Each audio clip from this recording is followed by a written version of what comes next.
Kalaboso ang isang most wanted person na sangkot sa iligal na droga sa bisa ng warrant of arrest na inisilbi ng PNP sa Pasay City. Tinutukan niya ni Patrolman Mika May Bahiwag.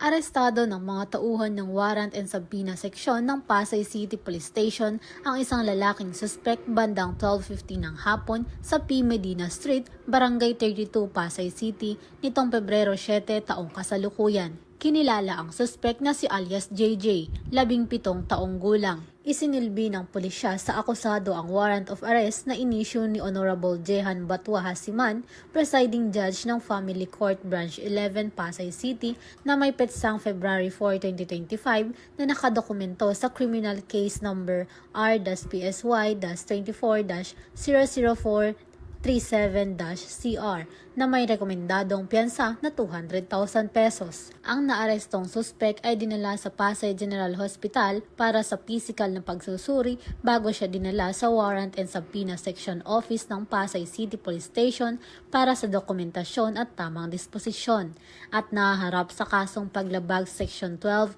Article 2 ng Republic Act 9165 o Comprehensive Dangerous Drugs Act of 2002. Mula dito sa Camp Bagong Diwa, ako po ang iyong PNN correspondent, Patrolman Mika May Bahiwag, alagad ng batas, tagataguyod ng Balitang Pulis.